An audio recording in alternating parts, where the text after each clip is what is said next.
Welcome into Buffalo Bills Weekly. We're giving you the 411 on everything Bills related. He's Chris Brown, I'm Maddy Glab. The Bills are 4-1 to start the season for the first time since 2022. Yeah, and look, the Bills usually get off to good starts under Sean McDermott. It hasn't been since 2018 that they had more than 2 losses in their first 5 games. 4-1 is an excellent start. I know some people are grousing about last week's game, but 4-1 is an excellent start. Speaking of last week, the Bills suffered their first loss in Week 5 in a tight game against the Patriots. Head coach Sean McDermott said, "We played the game the Patriots wanted us to play. It was uncharacteristic by the Bills.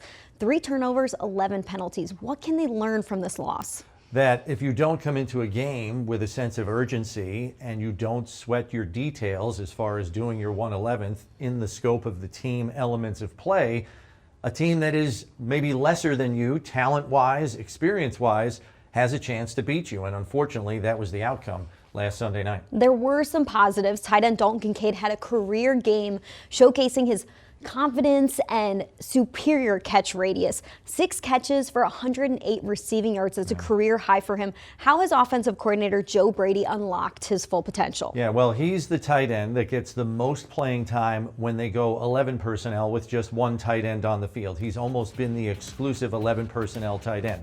So he's getting extra snaps there on what are usually passing downs. And I think that Joe Brady's also done a good job of scheming him open. The fake to the flat pass down the sideline against the Saints comes to mind when he went in for a 28-yard touchdown. So they are finding ways to use him in matchup situations because a lot of defenses in the NFL these days at the second level don't have 2 linebackers that are great at coverage. Sometimes they don't even have 1. And that's why I think Kincaid has been doing most of the eating in Buffalo's receiving corps so far. Exactly. I mean, when you think about man coverage and the fact that the Patriots played some of that against the Bills, Kincaid is a tall tight end, but he's like a receiver and can beat man coverage. I loved what Sean McDermott said about his play. He said, "You could feel him out there. He was our spark." Yeah, and I think the difference this year is, I know a lot of people were down on Dalton last year, but he was playing on 2 bad wheels. He had not 1, but 2 knee injuries that he played through the rest of the season. But you could tell he wasn't the same separator in the passing game. He just wasn't running as well. And when you don't have your wheels, it's hard to create separation and get yards after the catch. The defensive line was physical against the Patriots. 4 sacks, 8 quarterback hits. McDermott said now it's about the entire defense playing together as one unit, marrying that rush and coverage. How does that happen? I think they need to get more creative with their pass rush plan. I realize that blitzes and simulated pressures put more pressure on the quarterback as a whole, but you've got a back end that is still impacted by injury. Heck, you've got a front end impacted by injury. So I'm very curious to see how Bobby Babich going forward mixes in pressures, blitzes, while also not compromising the coverage on the back end too much where you get victimized for big plays. They've got to really triage this defense through the next couple of weeks, maybe just get to the bye, and then you can come up for air and kind of reassess everything. That's really what's on Bobby Babich's plate this week. It's easy to be critical of a defense who's not playing together as one unit, but like you said, they're so injured right now. With those injuries, how have you been impressed by their play to start the season? Well, they try their best to be resourceful, right? And so, look, Bobby Babich had honest and truthful conversations with some guys up front, most notably Greg Rousseau. He basically sat him down and said, "We need more from you.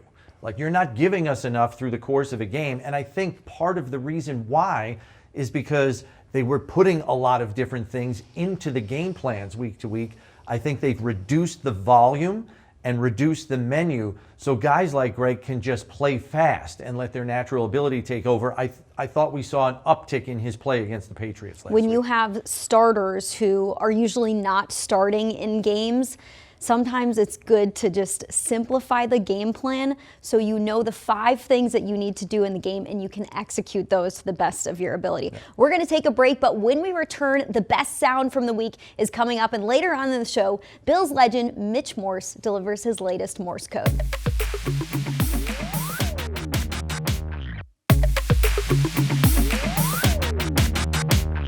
Their safeties fly around, Watts and Bates, and I think they do a good job of really holding their shell, not really tipping off which way they're rolling down or if they're staying high. I think their front is doing a good job of flying around and rushing the quarterback. They've been forcing a couple turnovers and getting the ball out. So again, we're going to have our hands full of making sure we're IDing things the right way, seeing things the right way in the run game, and then ultimately in the pass game we got to throw it and we got to catch it, and again limit the turnovers, and just go out there and try to play a game that we know we can go play. Does Josh Allen make your job Monday night harder than it is most days? Or I mean, yeah, he's a super special player. I mean, it is what it is. He's got an MVP in the trophy closet. He's got his team competing for a Super Bowl every single year. He's a very special player. So, getting to go up against the best is fun. Brings a challenge. The linebackers got to help corral him, and it's going to be fun getting to play him.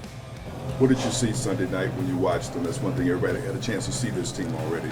Yeah, I saw the Patriots went out and challenged them. I've watched them very close to the Patriots. My brother was over there, played them well, and they challenged them and made them earn everything. And obviously the Bills are a really good team that they do their thing often and frequently. They win most games.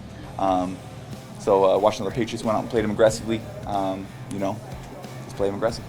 I mean, all the running backs got skill sets, right? But the Bijan is definitely different. He's quick, he's fast, he's everything you want for in a running back.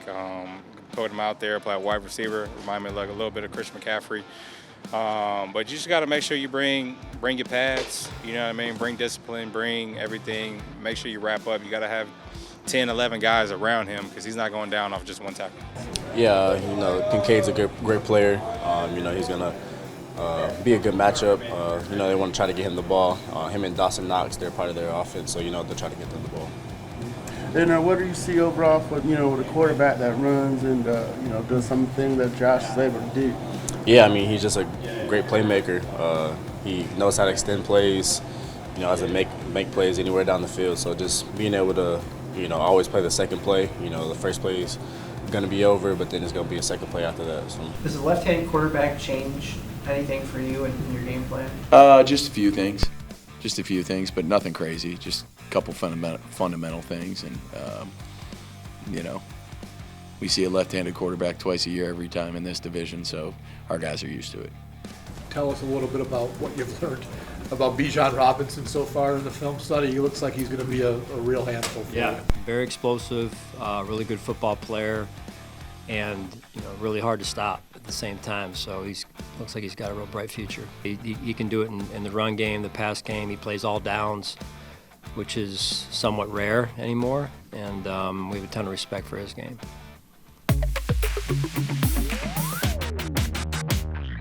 Welcome back to Buffalo Bills Weekly, as we're joined now by Mitch Morse for Morse Code. Mitch, coming off the first loss here, you're familiar with how head coach Sean McDermott handles the team after a loss. And look, I know he doesn't like to change who he is, no matter win, lose, or draw, but when there are course corrections to be made, I think he and his staff are really good at it. How does that process work during the week, having experienced it? Yeah, I think it's brought to you by candidness. Candidness is the word here, right? You don't want to change who you are. The guys are competitors. They feel the worst out of everyone watching this film. So you don't need to hammer the dudes, but you do need to portray what needs to be fixed. And I think the Bills do that beautifully. Then these guys are going to be itching. I know it's a little strange week because I believe it's a Monday Night Football game, correct? Yep. And then you're just going to implement that. And you're not going to do too much because you know it works. But sometimes you need to hammer out the little things because that might be what kind of bits you in the butt during that game. And if it's something bigger than that, then you can portray that to the team. But I think it's going to be candid, it's going to be real, but it's not going to be demeaning because these guys feel this loss more than anyone. All right, so the next game up is Atlanta, as you mentioned, on Monday night, on the road, in a dome. You know where I'm going with this. The O-line's going to have their challenges in a road atmosphere with a pretty darn good pass rush. Atlanta's had an up and down season, but they have two rookie edge rushers who have caused a lot of problems in James Pierce and Jalen Walker, both high drafted guys with SEC pedigree. Speed is their main weapon here, knowing that sometimes on silent count you might be a half beat late. How do the tackles handle that against speed rushers? Yeah, you're just going to have to implement in everything you do, walkthroughs, practice, the timing of the silent cadence, right? You see the silent cadence, it's usually started by the quarterback giving, it depends, the guard, sometimes the center, the hand, Right. or the foot. And then it comes down to repetition. And it's really the onus is on the center being consistent with this because consistency is key. It gives the tackles liberty to know the timing, know the consistency with that, and then get off the ball quickly. You're going to see the tackles usually keeping their head towards the line of scrimmage in a home game, maybe tilting inside a little bit to see that hand or that head bob so they can get off the ball quickly. And then it's just going to come down, like I said earlier, to repetitions over and over again. You might have a hiccup here or two, but you take those because the last thing you want to do is get these edge guys at home with a team that's coming off a bye week humming. And then finally, yes, Atlanta coming off a bye week, but then the Bills have their bye after this one against Atlanta. What was usually your MO for a bye week in terms of balancing rest time, maybe with some leisure time with the family?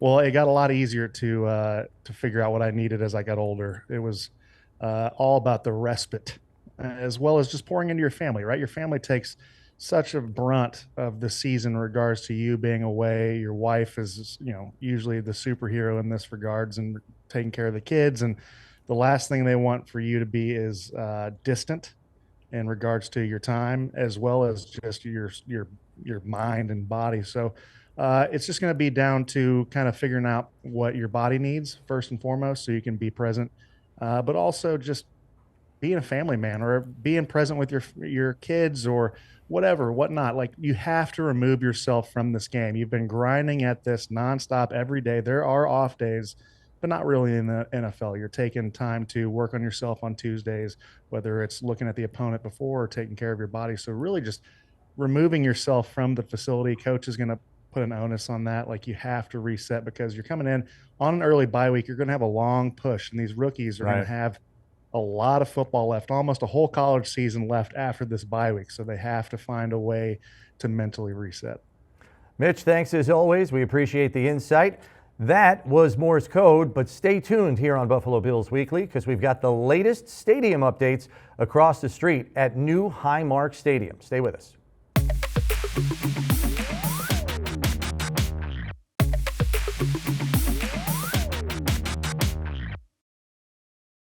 Welcome back into Buffalo Bills Weekly. I'm Maddy Glab, and I'm now joined by Vice President of Stadium Development, John Polka, to talk stadium updates that are happening right across the street. Now, John, one thing that people are really excited about is the grass going in on that field. And it's going in soon. I cannot believe that you guys are at a point where sod is going to be installed soon enough. Yeah, we're within days now, not weeks or months. We're within days of the sod going in, and people being excited include our team and the team across the street. Really exciting milestone of the project. It's been really gray and kind of dark in there for this whole time during construction. Now we're seeing the seats go in, and we're seeing the green grass will be on the field in just a few days. Okay, I know we have a lot of fans watching this that are grass aficionados, so let's get into grass. Kentucky bluegrass is what you're installing. How did you decide on the different species? So to be clear, we left this up to our experts. We left it up to our grounds guys and the professionals to pick the species, but 4 different varieties of Kentucky bluegrass are what will be used to, are what have been grown to install in the field. Selected for a variety of reasons: our climate, wearability, playability, and also color is actually a factor. So we want it to be a bright, vibrant color on the field. So all of those factors go into what's selected. But yeah, 4 different varieties of Kentucky bluegrass. How many days is it going to take to install that bluegrass? So actually very similar to folks who have sod put in at their house. It's a quick process once everything's set up. So a lot of time to get to the point of being ready to install it. But the sod will actually go down in just 2 days. So once they get started, 2 days later, we're going to have a football field. Now, Buffalo is a climate where we know it's cold about half the year here, and keeping grass bright and green and playable is difficult to do. How are you going to keep the field warm? Yeah, so there's a field heating system installed, 18 miles of piping. How does 18 miles fit under the stadium? 18 miles back and forth. We probably have some video to show of that, but yeah, back and forth to make sure we're hitting all the appropriate square footage and area. So 18 miles worth of tubing installed under the field. Glycol will go in there, which is just a product that kind of like an antifreeze that will keep the system from freezing. But it will keep the root zone where the turf is installed around 55 to 65 degrees at all times. So really what we're doing is keeping it from freezing so that we can continue to promote growth even through the winter months. Through those winter months, you probably have to monitor the field quite a bit. How do you do that? Yeah, so in the natural grass itself, there will be 12 wireless monitors. They'll monitor moisture content, temperature, variety of different items that our team will all get remotely, so they can monitor it from their phones or tablets. They can also make modifications to the system, whether it's the heating, the irrigation, the drainage. They can make modifications so that we're constantly keeping the turf in optimal conditions. So our field crews getting updates on their phones like, grass needs water today, guys, go across Exactly, the street. exactly. That is awesome. As everybody drives by, it's so easy to see what's happening on the outside, but so much is happening on the inside of new Highmark Stadium, including grass installations. So exciting. Thanks for coming on to tell us all about what's going on. Absolutely. Thanks for having me. All right, don't go anywhere because next up we're diving into everything you need to know about this week's game in Game Preview. Welcome back into Buffalo Bills Weekly. The Bills are on the road to face Atlanta for a Monday Night Football matchup in Week 6. Atlanta's offense is young and has some pop and power to them. Running back Bijan Robinson is a dynamic runner and dynamic through the air. Wide receiver Drake London, contested catch machine. And then second-year quarterback Michael Penix Jr. is coming off his best game as a pro. Yeah, all three of those guys top 10 picks. So they've got a lot of elite talent there. And you can also, throw in Darnell Mooney, who's their deep threat outside, if he can come back from a hamstring injury and play in this game against the Bills. And yes, Bijan, I think a lot of people don't realize, he leads the Falcons in receiving yards. He's got 2 100 receiving yard games already. He is job number 1, but the matchups are going to be a problem for a shorthanded defense. London usually lines up in the slot. A 6'4" receiver inside on Taron Johnson. Do they go that way, or do they come up with something else? Maybe put Benford on him, and then you have a 6'6" tight end in Pitts who can really run and make plays as well. Matt Milano probably not playing in this game, and he usually draws tight end coverage assignments. So is it Taylor Rapp? Is it Cole Bishop? There are really some interesting matchups here, and I'm wondering how Bobby Babich is going to cover all the bases. Diving into those matchups, you speak about Buffalo's defense being shorthanded right now and how some of these matchups might not go in Buffalo's favor. That has me thinking this needs to be a defensive line game then. Well, yeah, you want to speed up Michael Penix, right? And he has been up and down this season. He's the reason that they're really not taking off and have been a bit of a roller coaster this season with a win and a loss and a win and a loss. And I believe in his career starts, he's 500. He's like 6-6 in his 12 career starts. So that just speaks to how he's still trying to figure it out. So speed up the young quarterback's internal clock by getting heat on. Sean McDermott does have a good record against younger quarterbacks. Buffalo's offense will also have a tough test in this game. Atlanta's defense, full of talented pass rushers. They also have the manpower to spy a quarterback effectively. How can the Bills get off to a hot start offensively? Yeah, I think it starts with James Cook, and we should mention this is a great game if you love great running backs, 2 of the 5 best backs in the league in Robinson and Cook. But I think they want to get James off to a good start. They're playing what has been an average run defense. Atlanta's 16th in the league against the run. So you get him off to a good start. I think a lot of the other elements of Buffalo's offense fall into place, like play action and other things like that, and getting into favorable down and distance on 3rd down, if you even get to 3rd down. The Atlanta defense has speed to burn. I mean, their 2 inside backers, Divine Diablo and Caden Ellis, are versatile chess pieces. They use them up on the line of scrimmage. They'll play a 4-man front. They'll play a 3-man front. They'll drop Diablo in coverage because he's a good enough athlete to do that. And then the 2 first-round picks, James Pierce and Jalen Walker, off the edge. Those guys are speed screamers off of there. So the Bills really have to mind their P's and Q's with the silent count in a road atmosphere so their tackles can get off and block effectively and not be late off the snap with speed guys like that. And don't forget our old friend Leonard Floyd, who is still a decent pass rusher as well. He's part of that wave that they run on a rotation. You mentioned the running backs. Usually we're talking about the quarterback matchup. In this one, it's running backs Bijan Robinson and James Cook. They've got great vision. They're versatile backs. They're top 5 in rushing yards and scrimmage yards when you look at their stats. Yeah, it's unbelievable. Bijan Robinson is averaging almost 150 total yards from scrimmage. It leads the league. And James comes into this game as the second leading rusher in football. It's really a treat. And James Cook's played some games down there before from his days at Georgia. He's been in that building, so he'll be amped to get ready to go.